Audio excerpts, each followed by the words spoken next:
What's going on, guys? How are y'all doing? Wanted to do a couple of takes about the NFL season, or I wanted to recap kind of this week. I wanted to talk about the Buffalo Bills to start off the show. They have a very interesting game against the New England Patriots. I think that the Bills are certainly a playoff team. The Bills are going to make the playoffs. I'm just going to talk in absolutes here. The Bills, they start off their season. They beat the Jets. They beat the Giants. They beat the Bengals. Their defense is the best defense in the NFL. Josh Allen is an awesome quarterback. Their running game and their offensive line is still not that good, but Josh Allen has led two game-winning drives just this season. He's one of the clutchest quarterbacks in the league. The spread for the Patriots game's about 7. So let's just say that the Patriots sweep the Bills, which would be the nightmare scenario. So if they lose to the Patriots, the Bills are going to be 3-1. The Bills then go to Tennessee to play the Titans. That's a game that the old Bills would lose, but these Bills are going to win it, so they're 4-1. They play the Dolphins, they're going to be 5-1. The Eagles are bad with Doug Peterson and Carson Wentz. The Bills are a better team, 6-1. They play the Redskins at home, 7-1.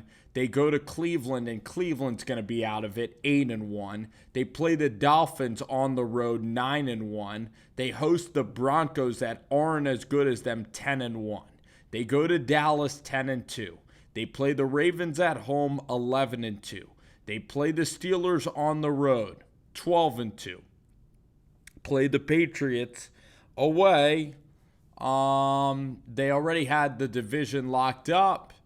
Maybe 12-2, maybe 13-3 for the Buffalo Bills. This season, the Bills can go 13-3.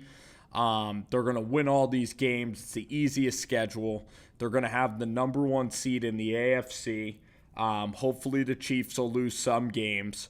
Mahomes is still an amazing quarterback, one of the best quarterbacks, probably the best quarterback that I've ever watched in my life is Mahomes so far.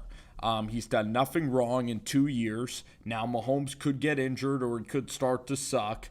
But I highly, highly doubt it. He's better than Aaron Rodgers, and he needs a Super Bowl soon. You know, he's under his rookie contract, so Mahomes needs to get one. But this could be the year that the Bills' defense and Sean McDermott bring one home. I'm not doubting it. So I think the Bills, the 49ers, the Rams, and the Chiefs, those are the class of the NFL. Of course, the Patriots, I don't like the Patriots. I would rather see somebody new win. So let's recap the games NFL Week 3 in the freaking NFL. Tonight's game was horrible.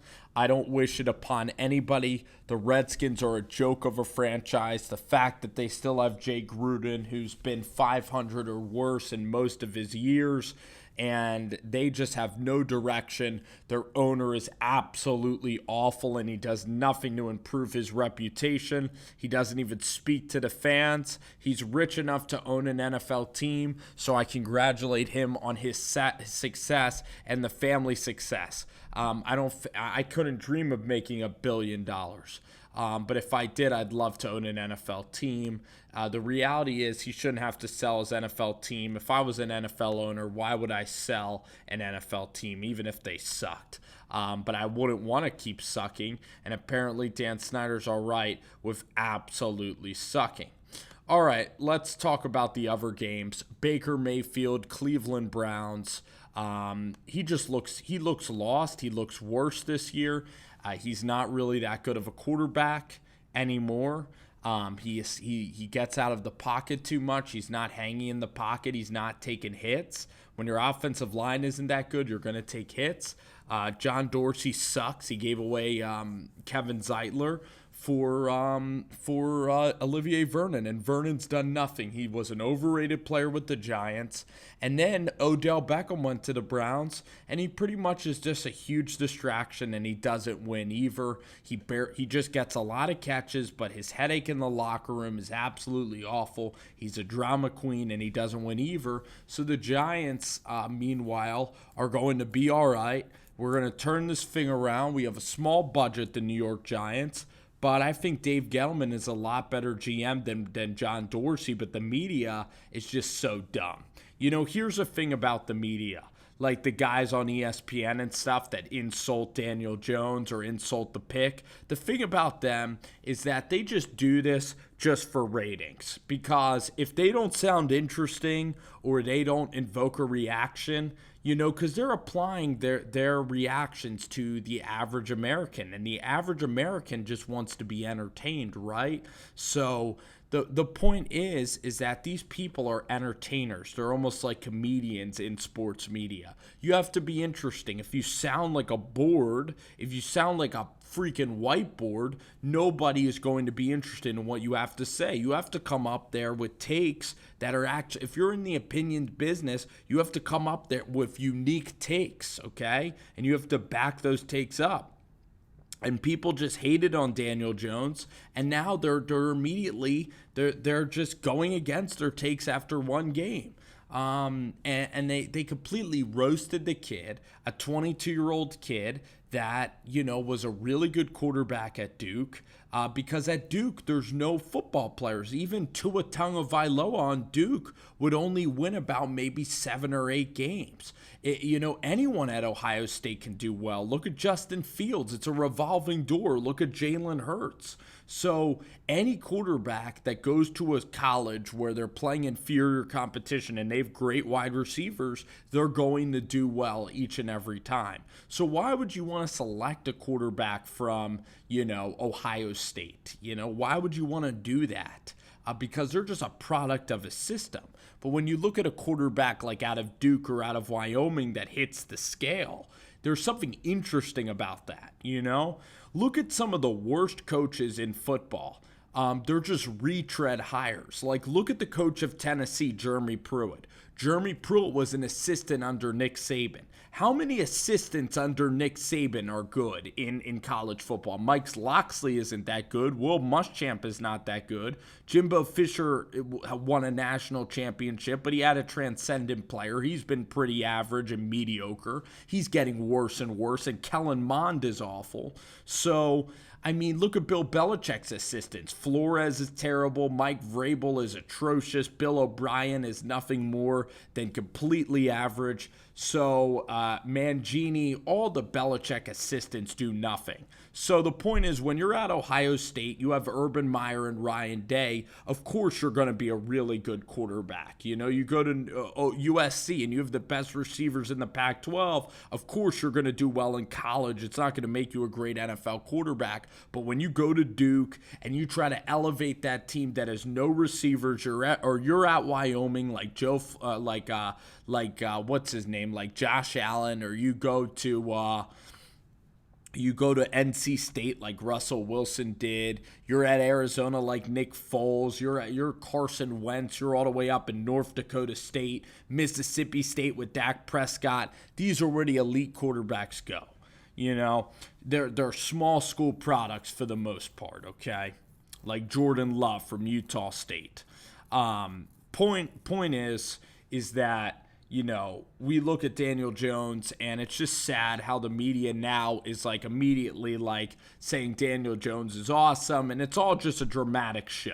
People in the media, their opinions are just a dramatic show. It's not what they actually think. It's just their actors just trying to invoke views and reactions. And frankly, they need to do that because guess what? If you're not making money, eventually you're going to quit. And guess what? If I'm not making enough money at this or something, eventually I might quit. That's just the nature, because you have to afford to do a show. You have to afford things in your life. Everybody that works and works hard in the podcasting business, or that works for Barstool or ESPN, they all get paid a certain amount of money. They're all owned by a certain group. So people that are on TV saying things are, for the most part, very disingenuous people, okay? And they're just actors that are out there just trying to invoke reactions and be fun doing it, okay? And the people with Daniel Jones, that's the most recent example there. So there's a reason why Louis Riddick is on TV,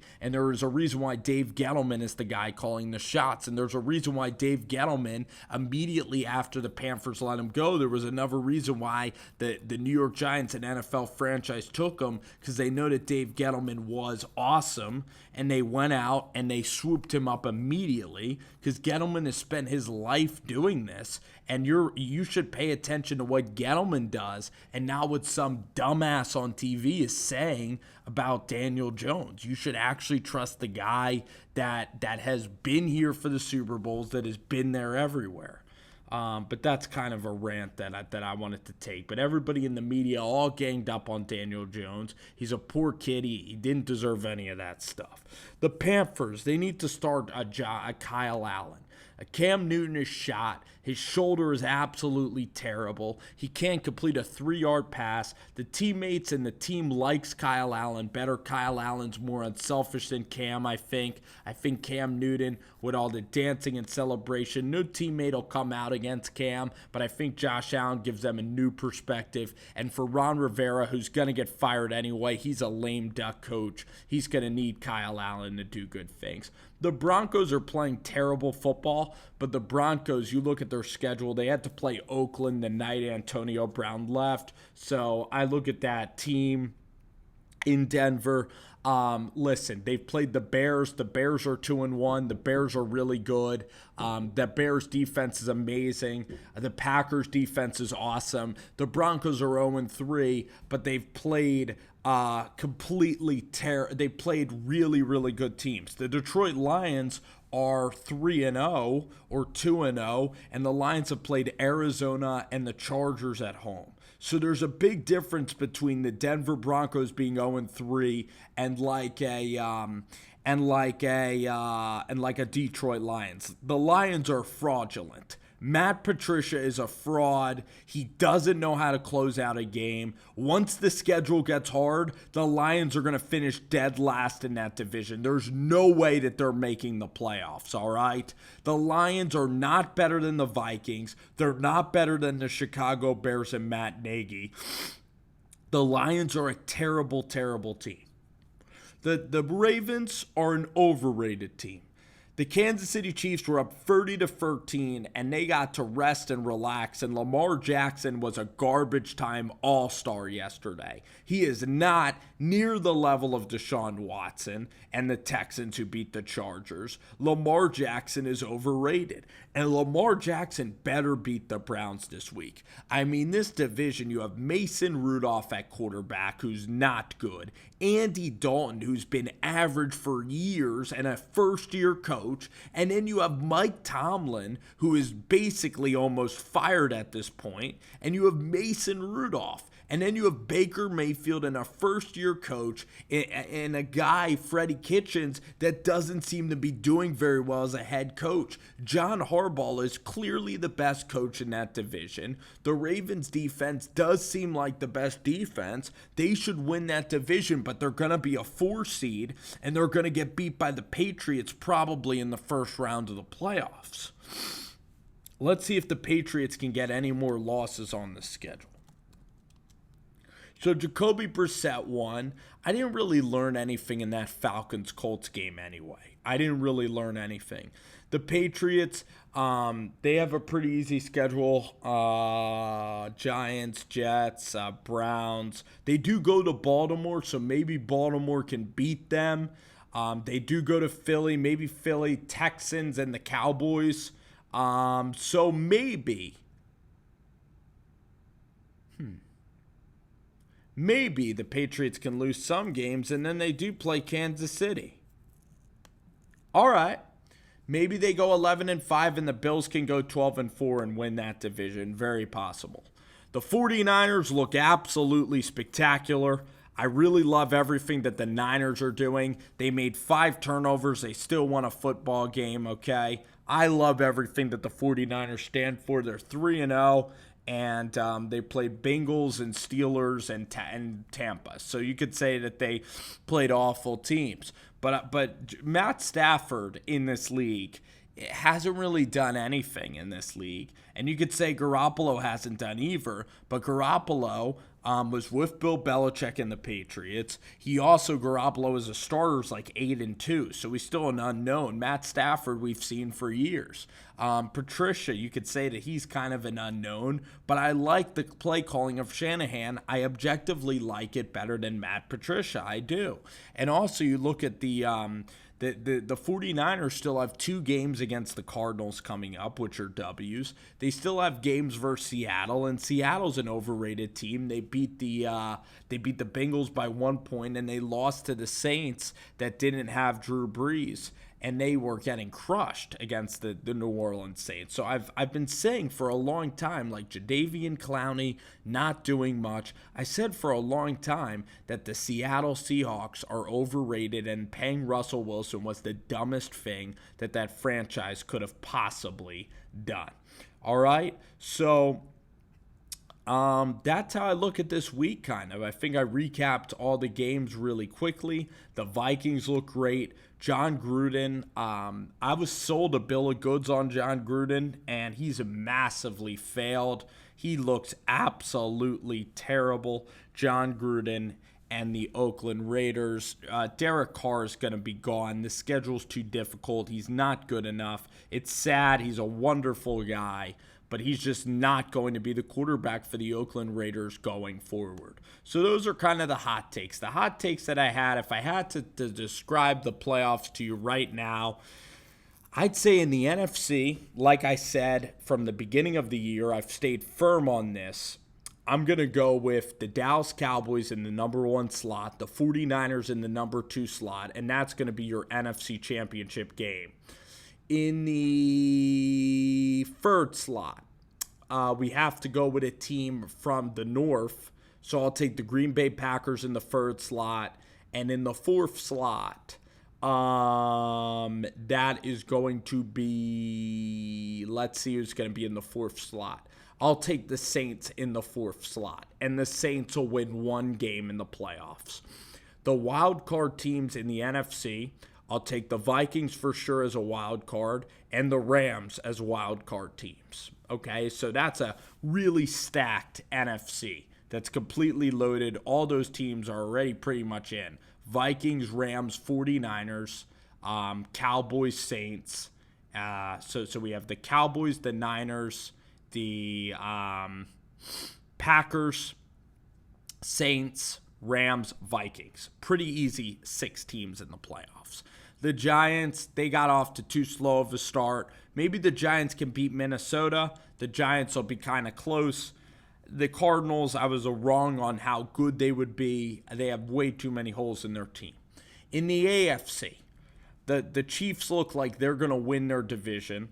You have the Patriots and the Bills, so those 2 teams are making it out of the East. And then you might actually get, let me think, the North is bad, but you might get the Colts and the Texans. So actually, Jacoby Brissett's looking fine. They're 2-1, and the Texans looking like a playoff team again. So pretty much it's the exact same teams as last year. You know, Colts and Texans both make the playoffs last year. The 5th seed in the playoffs was the Chargers, the Ravens, Chiefs, Patriots were the top 2 seeds. The 3 seed was the Texans. So the only team that's going to be different might be the Chargers, might be the only team that's out. And the Bills will take, the Patriots will go to the Chargers spot, and the Bills, I think the Bills can win the AFC East. I think it's going to go Chiefs number 1, Bills in the 2nd slot. Actually, I'll put Bills 1, Chiefs 2. That's probably the AFC Championship game. Number 3 is going to be If Deshaun Watson keeps playing this well,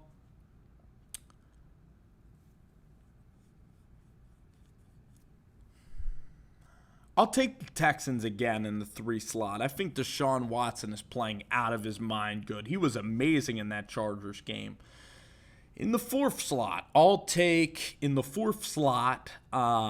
the playoffs, I'll take the Ravens. And then number 5, the Patriots. So the Patriots will be playing the Ravens.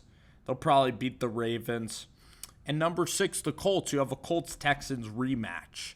And then you will have Texans going to Buffalo. I think that the Buffalo Bills can beat the Texans defense. Then you're going to have the Patriots and the Chiefs again. The Chiefs are going to beat the Patriots. And then you're going to have Chiefs and Bills. The game, will it be, I guess I just mix it up. The game will be in Arrowhead. And the Chiefs defense will be good enough to beat Josh Allen, I think. I think that Mahomes will end up winning that game.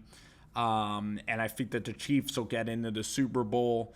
And then you'll have the 49ers and the Dallas Cowboys. I'll take the Cowboys, and I'll take the Cowboys to probably beat the Chiefs and win the Super Bowl with Chris Richard and Kellen Moore. This is the Cowboys' year. This is the best coaching staff in the NFL.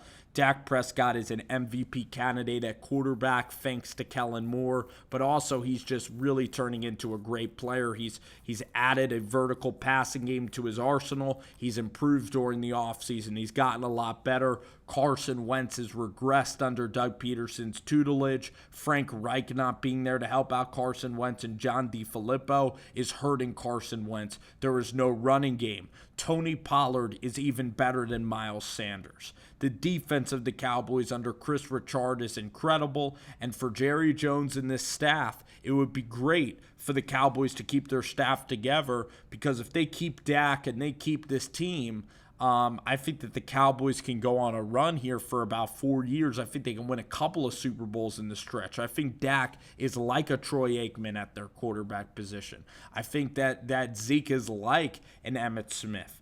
I really think that Amari Cooper could be like a Michael Irvin, and this could be the team with Van Der Esch, who looks like a Hall of Famer.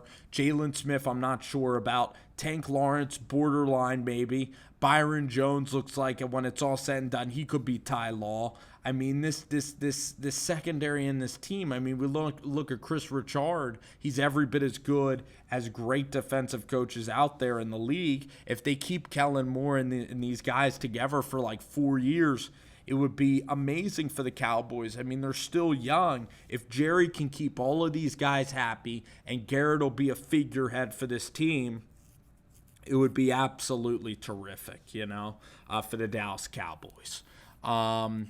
Anyway, I want to look at next week's game. Let's do a snapshot. I'm going to guess the lines here to steal Bill Simmons. I did see that the Packers were 5.5-point favorites over the Eagles. I think that the Packers can rock Philly and insert their and really flex their muscle on the Eagles. Redskins and Giants. The Giants will be about a 4-point favorite in that game because the Redskins are just that bad. I hope the Redskins start Case Keenum because Dwayne Haskins would be a lot scarier.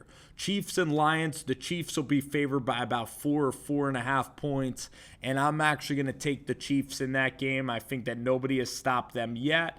I don't expect the Lions to be able to stop them, even though the Lions are feeling good about themselves. Falcons and Titans. The Falcons are going to be about 6-point favorites in that game. I promise I'm not looking at any lines. Some of these lines are going to be wrong. I already saw it was 5.5 for the Ravens over the Browns. The Ravens will probably cover that spread. Colts and Raiders will be 7. I'm predicting an 8-point line there. Patriots and Bills, I saw that line already. It was 7.5, which is ridiculous. The Bills, that line will tick down to 6.5 before game time. If you get it at 7, it's a steal. I think the Bills and Patriots is going to go really close. It's going to come down to a one-possession game, so the Bills will cover that spread. Panthers and Texans. The Texans will be 4.5-point favorites over the Panthers. I probably have that line too low. I don't know if I trust Kyle Allen again. Emotionally, I want to trust Kyle Allen. It's an amazing story. A kid that was highly recruited, goes to Texas A&M, has the Kyler Murray battle with Kevin Sumlin. Sumlin ends up getting fired. He goes to Houston, and under Major Applewhite, he ends up getting benched. He ends up prematurely, most people believe it was prematurely, going to the NFL. And then he ends up getting a break by landing on the Panthers. He beats out Will Grier and Taylor Heineke, and now he's starting at quarterback for him. Greg Olsen looked like the old Greg Olsen. Christian McCaffrey played really well. DJ Moore and Curtis Samuel were involved. Chargers and Dolphins, I think I saw this line as like 13 for the Chargers. I actually think the Dolphins, I'm not saying they're going to win, but Josh Rosen's a good quarterback, and they played Dallas really tough in the first half. Buccaneers and Rams, the Rams in this spot are going to be 7.5-point favorites over the Bucs. They'll probably maul Jameis Winston. This line might even get up to 8 or 9 by the end of the week. The Rams are a key team to take here. Seahawks and Cardinals. The Seahawks will be about 5-point favorites on the road.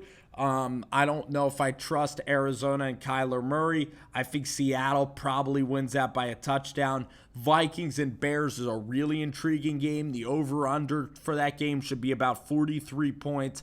That game is guaranteed to probably go under. It is going to be super low scoring. I'm just telling you all that right now. The line for that game will be Bears -3, just because of the home field advantage and Kirk Cousins on the road. Jaguars and Broncos. And I'm not sure who I'm going to take in that game. The Vikings defense looks really good. They're looking like one of the most improved teams in the NFL. That's such a coin flip game. I'm not sure what's going to happen. Gut feeling,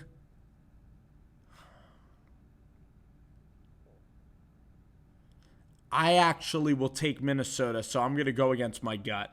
Jaguars and Broncos, about a 4-point line for Denver. That's a lock of the week. Denver's actually good. Gardner Minshew on the road, 11 days to prepare. Denver's defense will have his way with the young quarterback. Cowboys and Saints, the Cowboys will be about 3-point favorites there, maybe 2.5. In New Orleans, the Cowboys will win that game. And then the Bengals and the Steelers, I think I saw that line's at 4 for the Steelers. So let me see how I did on these lines. I'm going to now pull up Bovada, okay? It is Tuesday morning. And these are the lines for next week's games in professional football, okay, in the NFL, and we'll see how good I was.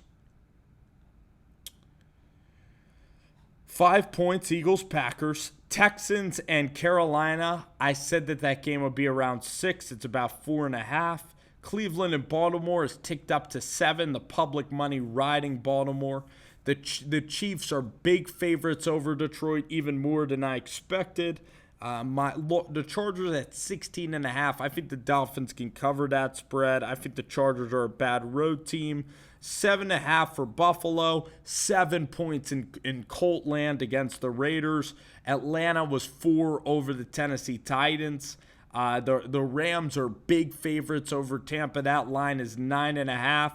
Denver, 3 points is way too low. The Cowboys, 3 points over the Saints. And the Bengals are +4 against Pittsburgh.